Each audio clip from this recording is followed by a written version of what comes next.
자, 오늘 읽으셨던 본문의 말씀을 중심으로 성령 세례를 받으라, 이런 제목으로 함께 은혜를 나누겠습니다. 자, 이 오늘 말씀의 배경은 어떻게 되냐면은 우리가 종려주일에 예수님께서 예루살렘 성에 입성하시고, 그리고 거기서 이제 고난 주간을 맞이 고난을 받으시고, 그리고 부활 승천하시고, 그리고 부활하신 이후에 제자들에게 나타내 보여주시고, 그리고 그 제자들과 40일 동안 이 땅에 계시다가 부활 승천하셨습니다. 그래서 쭉 지금 설교가 쭉 이어져 있는 거예요. 그러다가 이제 오늘 성령을 받아라, 너희는 예루살렘을 떠나지 말고 이제 성령을 받아라라고 하시는 그 메시지까지 이제 오늘 온 것입니다. 이 예수님께서 너희는 예루살렘을 떠나지 말고 기다려라. 떠나지 말고 기다려라. 그 당시에 핍박이 있고 어려움이 있고 잡혀갈까봐 두려워하고, 그리고 자기들이 믿던 그 선생님은 분명히 승천하신 거예요. 부활하신 것까지 봤습니다. 부활하신 것까지 봤고, 부활하셨구나 선생님, 우리랑 영원히 함께 계시옵소서 막 그랬는데, 아니다, 내가 떠나가는 것이 유익이다. 내가 떠나가면 보혜사 성령을 보내주겠다. 너희는 그 보혜사 성령을 기다려라, 이렇게 말씀하시는 거예요. 근데 우리가 할 것은 뭐냐면 무섭다고 도망가는 게 아니에요. 기다려라. 예루살렘에서 기다려라. 너희는 그 고난의 자리에서, 그 어려움의 자리에서, 그 힘든 자리에서 그래서 피하려고 도망가지 말고 기다려라. 공부하는 자에서 공부 어렵지? 도망가지 마라. 그래서 그들은 모여서 기도했습니다. 그냥 여러분 버스를 기다릴 때 보면은 버스 기다리는 사람이 그냥 앉아서 책만 이렇게 들여다보고 있나요? 그럼 버스 그냥 지나갈 때가 많아요. 거기 뭐라고 돼 있냐면은 버스가 오면 여러분이 꼭 손을 표해서 운전사에게 표해 주십시오. 그렇지 않으면 버스가 그냥 지나갔습니다 하고 안내서 꼭 붙어 있어요. 그 말은 뭐냐면 여러분들이 하나님 성령을 기다리고 하나님을 바라볼 때 내가 이거 좋다고 저기 따라다니고, 이거 좋다고 저기 따라다니고, 내가 내일 그냥 이거 좋다고 이거 하는 게 아니라 하나님을 바라보고 기다려야 된다는 거예요. 버스가 지나가는 거, 그 버스를 기다리듯이 예수님께서 너희는 도망가지 말고 피하지 말고 기다려라. 그래서 거기서 기다렸습니다. 약속하신 것을 기다려라. 기다리는 것입니다. 왜 그럴까요? 하나님, 내 힘으로 할 수 있어요. 나 교회 내 힘으로 갈 수 있고요. 내 힘으로 믿음 생활 할 수 있고요. 내 힘으로 말씀 읽을 수 있고요. 내 힘으로 기도할 수 있어요. 근데 왜 성령을 보내주시는 거예요? 없어도 괜찮아요. 여태까지 잘해왔는데요. 여러분, 근데 그게 아니라는 거예요. 성령으로 하지 않고는, 성령을 받지 않고는, 성령 충만하지 않고는 여러분, 신앙생활이 힘들다는 것입니다. 여러분, 오늘날도 많은 사람들이 뭐 영주권 받겠다고, 목사님 영주권 뭐 하시는데 뭐 도 같았다며요. 그래가지고 우리 교회 와가지고 영주권 받은 사람들이 얼마나 많은지 몰라요. 우리 조선 교포들. 이제 마지막에 남았던 우리 이제 권영현 오희정 집사님도 이제 연락 두절. 그래가지고 제가 칼럼에 썼지만 정말 영주권 받아가지고 이제 도덕적인 의무, 어떤 의리상 나왔는데 이제 그것이 미천이 다 떨어진 거예요. 왜 그럴까요? 성령이 그 안에 없기 때문에 그러는 거예요. 저는 원망하지 않아요. 왜냐면 성령을 받지 않고 그래도 그냥 교회 나오느라고 얼마나 힘드셨을까. 도덕적인 그 의무감으로 나오느라고 얼마나 힘드셨을까. 그래가지고 전 마음이 오히려 더 무거워요, 어떨 때는. 그렇지만은 제 마음의 안타까움은 성령을 받지 않으면 안 된다. 성령을 받지 않으면 안 된다는 것입니다. 여러분, 저 망망대해를 건너가는데 큰 배를 누가 줬어요. 근데 그 배에 내가 노를 지어서 가려고 생각을 해보세요. 노를 지어서 그냥 내 힘으로 막 노를 지어서 그 망망대해를 건너갈 수 있어요? 없어요? 없어요. 그렇지만 거기에 큰 돛을 달고 바람이 막 불어주면 대륙을 건너가고 태평양도 건너가고 대서양도 건너가고 그럴 수 있는 거예요. 마치 우리가 이 망망대해 속에서 하나님께서 우리에게 큰 배를 주셨는데 나는 내 힘으로 노를 지어 가겠습니다 하는 거와 똑같아. 성령을 받지 않으면, 내 성령을 받으면 우리가 그 돛을 다 펼치는 순간에 성령의 바람이 불어와가지고 그 커다란 배를, 태평양을 건너고 대서양을 건너서 항해를 할 수가 있는 것입니다. 이해되시면 아멘 하시기 바랍니다. 할렐루야. 바로 그와 같은 거예요. 여러분, 그리고 마치 우리가 성령을 받지 않으면, 예수님도 뭐라 그랬어요? 포도나무가 나무에 붙어 있으면 저절로 꽃이 피고 열매를 맺느니라 그랬습니다. 근데 끊어져 있으면 맺을 수가 없죠. 포도나무뿐만이 아니라 모든 열매가 다 똑같습니다. 붙어 있어야 된다는 거예요. 하나님 앞에 붙어 있어야 된다는 거예요. 잘 붙어 있어야 된다는 것입니다. 그래서 어떤 유튜브 영상에 보니까 거기에는 예수 믿지 않는 사람들이 어떤 그 쇼츠 영상만 보고 그 교회를 찾아온 거예요. 사모님이 요리하는 모습이 너무나 아름다웠어요. 그 교회 사람은 너무나 없지만 정말 아름다운 모습에 이끌려서 왔어요. 그런 사람들이 막 나오더라고요. 그런데 제가 오랫동안 불교 신자였는데요, 한번 예수님을 믿어볼까 하는 이런 마음이 들더라고요. 이렇게 하나님께서 몰아오시는 거예요. 여러분께서 이 자리에 오신 분들은 정말 성령께서 여러분들이 강하게 붙들어 주심으로 하나님의 일을 하고 하나님 앞에 예배하고 기도하고 사람들하고 어울리는 게 너무 기쁜 사람들이 있어요. 근데 어떤 사람들은 너무 힘들어, 사람들 앞에 나오는 게 너무 힘들어, 이런 사람들이 있어요. 그렇다면 여러분, 내 안에 성령을 내가 모시고 있는가? 성령님 내 안에 들어와 주세요. 나 같은 사람에게도 성령이 오시나요? 그 아들을 아끼지 않냐고 내어주신 하나님께서 무엇인들 아끼겠느냐 하시는 말씀이 있어요. 그 성자 하나님 예수 그리스도도 아끼지 않고 이 땅에 보내주시고 피 흘리고 십자가에 달려서 우리 죄를 용서하여 주셨는데 성령을 보내주시지 않겠느냐. 할렐루야. 여러분, 성령을 받으실 수 있기를 축원합니다. 그렇다면 목사님, 아니 중세 시대에는 성령님이 어디 계셨어요? 중세 암흑기에는, 여러분, 중세 암흑기에는 성령님이 역사하시지 않은 곳이 아니라 사람들이 그 마음 가운데 성경을 번역해야지. 어떤 사람은 성경을 번역하고, 어떤 사람은 수도원을 세워서 여기서 내가 하나님을 말씀을 집중적으로 연구해야지. 그래서 마치 그 당시에 신학교처럼 수도원이 막 생겨났어요. 그래서 수도원에 가서 사람들이 기도하고 말씀 읽고, 그리고 그들이 나중에는 성령의 불이 뜨거워져 가지고 밖에 나와서 지금 이 교황, 이 정통이라고 하는 이 화려한 이건 하나님 앞에 쓸데없는 것이다. 그래가지고 거기서 종교개혁이 일어나는 불씨가 되게 만드시는 그 일을 하신 분이 바로 성령님이세요. 위클리프라든지 그런 사람들은 열심히 성경을 번역했습니다. 그리고 1517년 드디어 10월 31일 날 마틴 루터가 종교개혁 95개조 방방문을 다 붙이면서 지금 교황과 이 교권은 뭔가 잘못된 것인다. 교회 헌금을 많이 하면 죄를 용서받고 교회 헌금을 못하면 죄를 용서 못 받는다 하는 것은 이건 잘못된 것이다. 왜냐하면 그 당시 로마 교황 레오 10세가 성 베드로 성당을 너무너무 크게 짓는데 돈이 부족하니까 열심히 헌금하라고 막 그러는 거예요. 그래서 헌금 많이 하면 천국 가고 안 하면 안 된다 막 이런 식으로 하니까 드디어 이제 거기서 성령님께서 종교개혁을 하고자 하는 루터나 아니면 칼뱅이나 이런 사람을 통해 가지고 종교개혁이 일어난 것입니다. 1517년 10월 31일 날, 10월의 마지막 날 종교개혁이 드디어 일어난 것이죠. 그래가지고 그가 부르짖은 게 무엇입니까? 부르짖은 게 오직 성경으로, 오직 성경만이다. 교황이나 전통이 그 화려한 제도가 우선이 아니다. 오직 성경. 솔라 스크립투라, 오직 성경이다. 그리고 오직 믿음이다. 솔라 피데, 오직 믿음이다. 어떤 교황이나 전통이 아니다. 오직 믿음이다. 선행이나 고행이나 헌금이 아니다. 오직 믿음이다. 솔라 피데. 그리고 오직 은혜다. 오직 은혜. 솔라 그라티아. 오직 은혜다.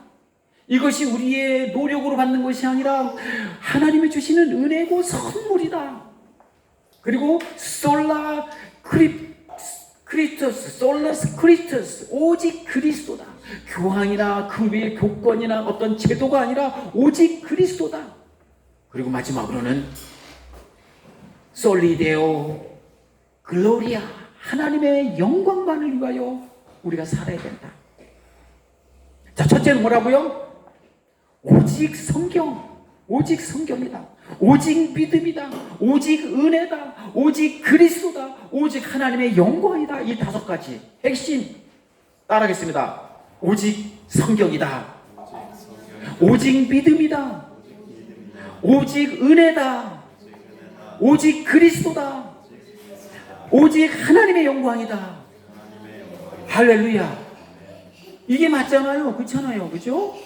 그래서 이것을 부르짖으면서 드디어 종교 개혁이 일어났습니다. 여러분 이 5가지 잊어버리면 안 됩니다. 오직 성경입니다. 성경. 이 성령을 받으라 그랬더니 성령을 받고 나서 사람들은 또 다르게 생각을 해요. 어떤 날 전도하다 보니까 어떤 사람은요, 열심히 장사하시는 분이 있어요. 주일날 교회 못 가시겠네요. 그러면은 제가 성령님께서 저에게 말씀하시기를요, 네가 바쁘니까 교회 안 가도 된다 이렇게 말씀하셨어요. 그러는 거예요. 그게 맞는 말일까요? 그건 자기 생각이에요. 여러분 성경 말씀을 바탕으로 한 성령님의 역사입니다. 말씀을 중심으로 한 말씀이 바탕이 된 말씀이 바탕이 되지 않은 성령은 그건 위험한 거예요. 성경 말씀을 중심으로 한 성령, 말씀이 중심이 된 성령, 이 성령께서도 말씀을 가지고 일하시고 하시는 것입니다. 근데 이 성령의 운동은, 성령께서 역사하신 것은 드디어 1901년 1월 1일 날 터졌습니다. 그것이 뭐냐면, 원래 캔사스 주라고 하는 미국의 캔사스 주에 베델 성서 학교가 있습니다.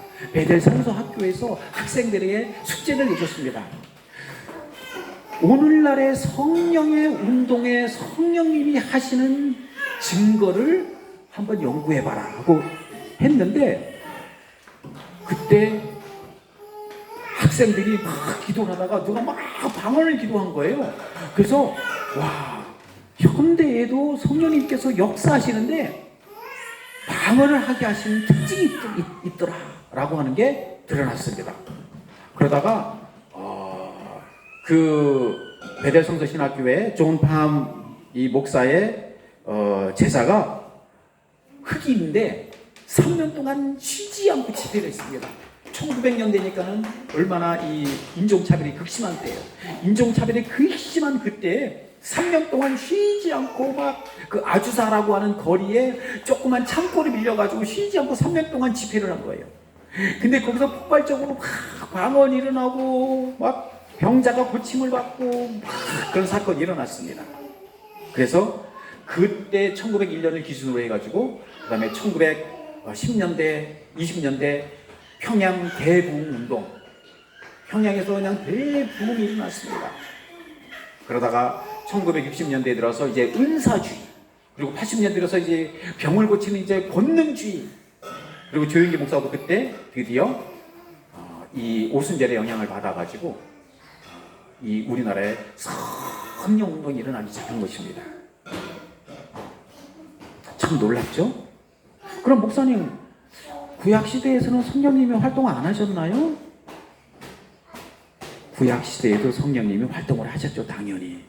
자, 창세기에 보면은 하나님께서 천지를 창조하실 때 하나님의 영이 수면을 운행하시니라, 이런 말씀이 나옵니다. 그때 그 하나님의 영은 루아흐, 성령님이십니다. 암탉이 알을 품듯이 성령님께서 우주를 품으시고 생명을 태동하게 하시고 생명의 근원이 되시고 생명을 보존하신 그분이 바로 성령 하나님이세요. 그리고 구약에도 이 요엘과 이사야 선지자를 통해서 이 신약시대에 주님께서 승천하신 후 성령을 보낼 것을 예시하는 증거로서, 그리고 이 선지자들에게 성령 충만함이 나타났습니다. 성령이 나타났습니다. 그래서 삼손이나 기드온이라고 하는 사람은 나는 못합니다, 나는 안 됩니다, 막 그럴 때 성령께서 그에게 능력을 주시고 일할 수 있도록 나라를 구할 수 있는 능력을 부어주셨습니다. 그래서 나라를 구했습니다. 그리고 성령께서 구약의 선지자들을 통해 가지고 병도 고치고 이런 게 나타났습니다. 근데 구약에서는 특징이 뭐냐면 특정한 목적, 따르니까 특정한 목적, 특별한 사람, 일시적으로 이 세 가지. 그냥 그 사람에게 영원히 성령이 머무는 것이 아니라 특별한 목적을 가지고 어떤 특별한 사람에게 일시적으로 성령께서 나타났다는 것입니다.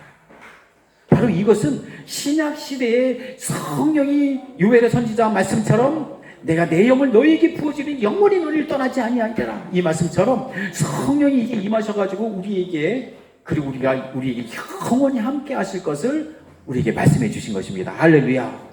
그래서 성령을 받으면 이제는 이 은혜 시대입니다. 아노 도미노 에이지, 은혜 시대. 이제 성령을 받는 시대입니다.